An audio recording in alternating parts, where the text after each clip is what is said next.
Au lieu de vivre avec moins, il faut apprendre ce qu'il faut faire pour gagner beaucoup plus. Ce que vous devez faire pour avoir du succès et être riche et prospère est complètement différent de ce que vous avez à faire pour être confortable. Le problème, ce n'est pas que vos objectifs sont trop élevés et que vous les avez manqués. C'est que vos objectifs sont trop bas quand vous les avez atteints. L'équation est simple. Les gens riches font ce à quoi les gens pauvres ne font que penser. Tout le secret de la richesse se trouve dans ce que l'on appelle le schéma financier. Votre schéma financier est tout simplement la façon dont vous pensez, ressentez et agissez par rapport à l'argent. Et cela s'applique à tout le monde, que vous soyez plombier, médecin, PDG d'une grande entreprise ou retraité. C'est la manière dont vous pensez à l'argent.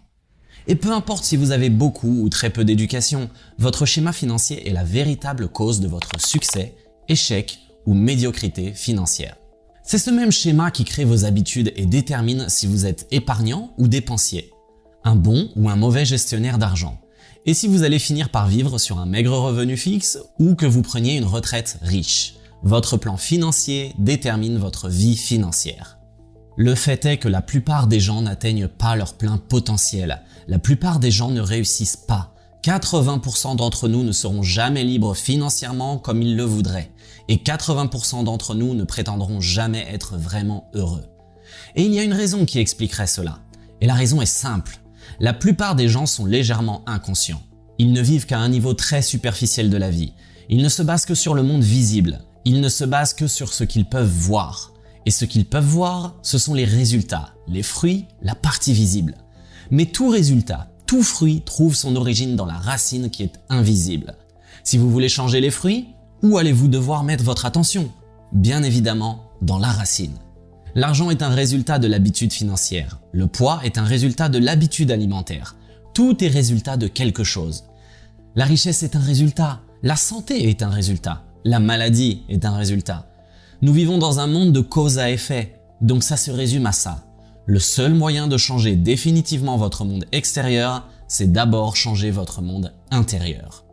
Le monde intérieur crée le monde extérieur. Vos pensées mènent à vos sentiments, qui mènent à vos actions, et tout cela mène à votre état financier. Chacun de nous a un schéma personnel d'argent et de succès déjà ancré dans son subconscient. Et plus que tout le reste, c'est ce plan qui déterminera votre vie financière. Cela signifie que vous pouvez être le meilleur homme d'affaires, meilleur négociateur, vous pouvez être le meilleur vendeur, vous pouvez tout savoir sur les actions, les obligations et les autres types d'investissements, si vous avez le bon schéma financier. Les gens qui deviennent millionnaires ont un plan financier prédéfini qui leur apporte du succès. De l'autre côté, nous avons les gagnants du loto. Nous avons tous entendu ces histoires, des gens qui gagnent 5, 10, 50, 100 millions d'euros. 5 ans plus tard, la moitié d'entre eux sont revenus au point de départ comme s'ils n'avaient rien gagné. Parce que leur schéma financier est réglé pour les tirer vers le bas. Voici une histoire époustouflante de la veuve qui a tout perdu. L'histoire raconte qu'elle et son mari avaient économisé toute leur vie pour leur retraite. Et ils s'en sortaient plutôt bien. Mais à la minute même où son mari est décédé, les choses ont commencé à se dégrader rapidement. Leurs investissements ont commencé à diminuer. Le plan de retraite s'est asséché et les factures sont toutes arrivées à échéance en même temps. En 60 jours, elle était pratiquement sans un sou. Il a été découvert qu'elle avait grandi dans la pauvreté et qu'elle avait vu ses parents vieillir dans la pauvreté. En posant quelques questions, T. Harv Eker a compris que le schéma financier de son mari était conçu pour une réussite convenable, mais que le sien était conçu pour une rupture totale. C'est ce qui s'est passé. Le schéma financier est formé sur la base de la programmation que vous avez reçue dans le passé, en particulier lorsque vous étiez enfant. Quelques-unes des principales sources de cette information sont les parents, les frères et sœurs, les enseignants, les médias, la culture, les amis. Le problème, c'est que la plupart d'entre nous ont été formés par des personnes qui n'avaient pas beaucoup d'argent ou qui avaient des problèmes émotionnels à ce sujet. Et leur façon de penser est devenue notre façon de penser. Vous avez sûrement entendu que l'argent est la racine de tous les maux, les gens riches sont avides, il faut travailler dur pour gagner de l'argent, vous ne pouvez pas être riche et spirituel en même temps, l'argent n'achète pas le bonheur, l'argent n'apporte pas l'amour, l'argent ne pousse pas sur les arbres, il faut de l'argent pour faire de l'argent, on ne peut pas se permettre, etc. Ensuite, des expressions comme l'argent de retraite, la caisse de sécurité sociale et le conseilleur financier. Vous avez été conditionné par des simples schémas et cela peut changer. Tout d'abord, il est important que vous sachiez que tout changement commence par une prise de conscience. Il est très difficile de changer quelque chose sans savoir qu'elle existe. Voici un bon exemple. Les gens riches sont avides, et on peut changer ça par cette expression. Les gens riches peuvent aussi être généreux. Il faut de l'argent pour faire l'argent. Non, il faut de la créativité pour gagner de l'argent. Des dizaines de milliers de personnes immigrent avec rien, et en quelques années, ils deviennent riches. Ils n'avaient rien du tout au départ. Il faut être assez créatif pour gagner de l'argent. Rappelez que vos pensées mènent à vos sentiments, qui mènent à vos actions, qui mènent à vos résultats. Voici la première leçon. Les personnes riches et qui réussissent croient « Je crée ma vie, je réussis ». Les gens pauvres croient « Je subis ma vie ». Si vous voulez créer un véritable succès, il est impératif que vous croyiez que vous êtes au volant de votre vie. Vous devez croire que vous êtes celui qui crée votre succès. C'est vous qui créez votre médiocrité et c'est vous qui créez vos difficultés financières. Mais au lieu d'assumer la pleine responsabilité de leur vie, la plupart des gens jouent plutôt le rôle de la victime. Les victimes laissent généralement des indices indélébiles. Ils blâment l'économie, ils blâment leur entreprise, ils blâment le marché boursier. Ils accusent le marché de l'immobilier, ils blâment la ville où ils vivent, ils blâment les taxes, ou le gouvernement, ou leur employé, ou leur employeur. Ils blâment leur directeur, ils blâment leur partenaire, ils blâment leur ligne ascendante, ils blâment leur ligne descendante. Ils accusent leur mari, ils accusent leur femme, leur petit ami ou leur petite amie. C'est toujours quelque chose d'autre, c'est toujours quelqu'un d'autre. Et se disent à la fin, vous savez, l'argent n'est pas si important que ça. Se plaindre est la pire chose que vous puissiez faire pour votre santé ou votre bien. La pire. Pourquoi ? Il y a un principe universel qui dit que ce sur quoi vous vous concentrez se développe. Si vous vous concentrez sur ce qui ne va pas dans votre vie, qu'allez-vous obtenir en plus grande quantité ? Vous allez obtenir plus de ce qui ne va pas dans votre vie. Vous vous transformez en un grand aimant à ordures. Et avez-vous déjà remarqué que les personnes qui se plaignent ont généralement une vie minable ? Voici donc quelques étapes riches qui vont changer votre schéma directeur et changer votre vie. Tout d'abord, ne vous plaignez pas. C'est votre choix. Vous pouvez être une victime ou vous pouvez être riche, mais vous ne pouvez pas être les deux. Donc vous choisissez parce qu'à chaque fois que vous blâmez, justifiez ou vous plaignez, vous ne coupez pas seulement votre avenir financier, mais aussi votre bonheur et votre santé. Voici une autre étape en plus de celle-ci.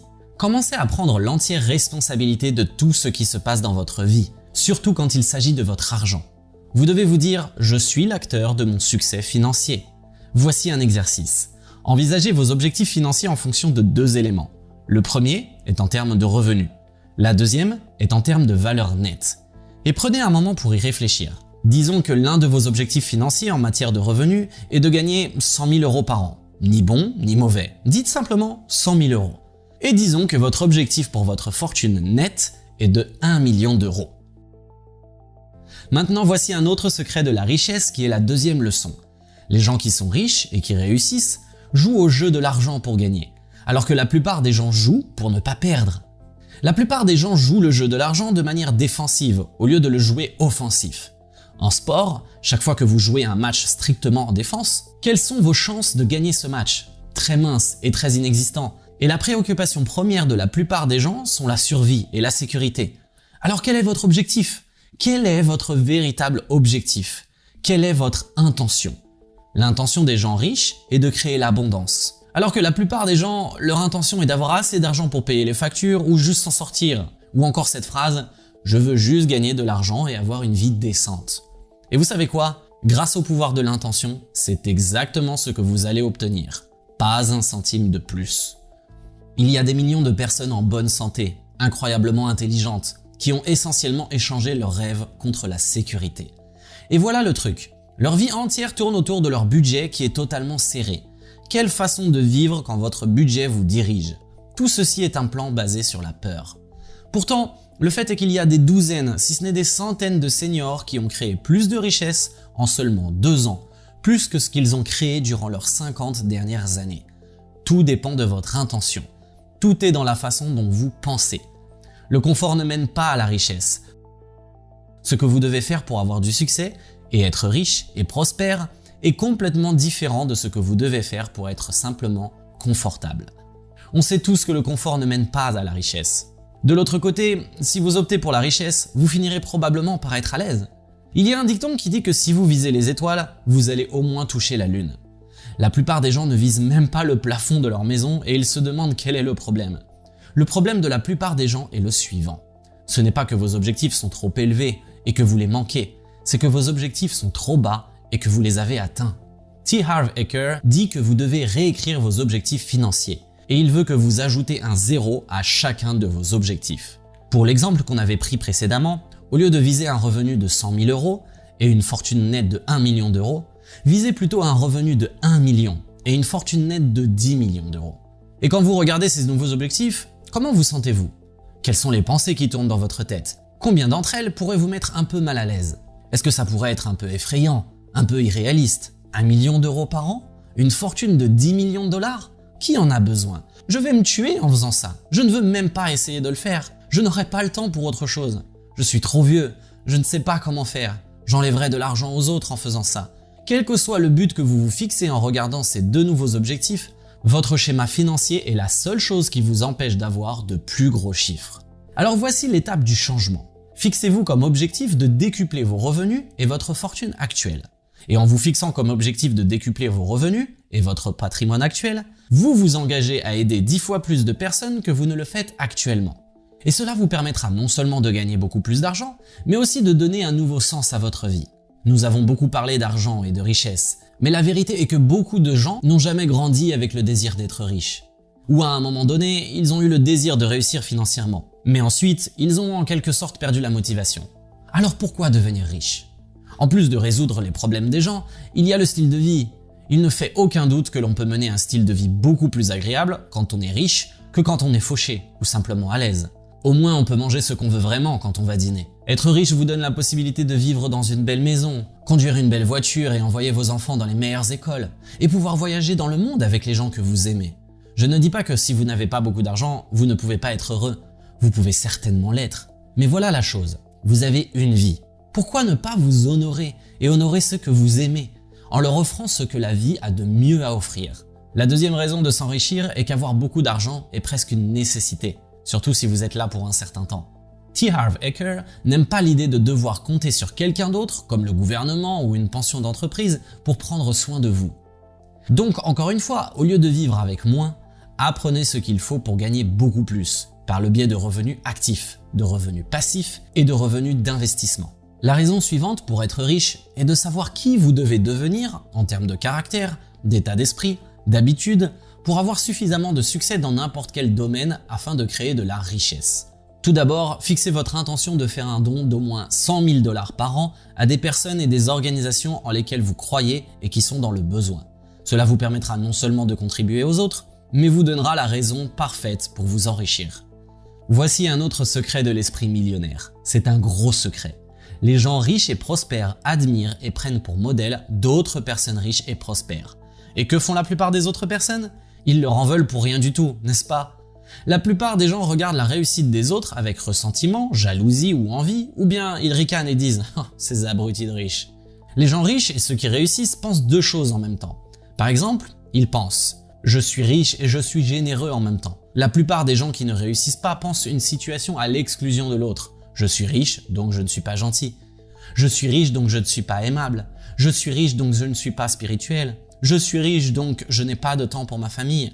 La vie est le jeu le plus facile sur Terre. C'est votre histoire, c'est votre livre. Vous écrivez le scénario. Chaque jour, vous voyez, c'est vous qui tenez le marqueur. Vous tenez le stylo, vous tenez l'outil qui crée votre vie. Et chaque matin, vous décidez de ce que vous allez créer aujourd'hui. Vous commencez par une toile blanche. Et la seule raison pour laquelle nous continuons à dessiner la même chose encore et encore, c'est parce que nous oublions que nous avons le choix de recommencer chaque jour. C'est votre vie, vous en avez le droit. Et vous avez le pouvoir de la concevoir comme vous le souhaitez. Vous pouvez choisir de vous engager dans la réussite financière tout en réservant du temps pour vos amis et votre famille et en préservant votre santé et vos croyances spirituelles. Vous le choisissez simplement et vous organisez votre vie de cette manière.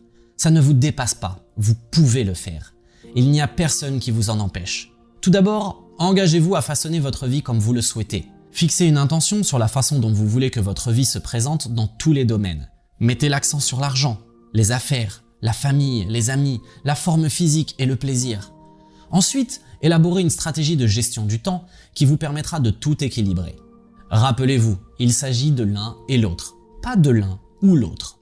Donc à chaque fois que toutes les alternatives vous sont présentées, la réponse à tout est « pourquoi pas les deux ?» Voici une déclaration importante qui va solidifier le fait que ce n'est pas une mauvaise chose que d'être riche. Dites-vous Je peux être gentil, aimable et vraiment riche. Les gens riches et qui réussissent sont plus grands que leurs problèmes, ils sont au-dessus. Mais les autres gens sont plus petits que leurs problèmes.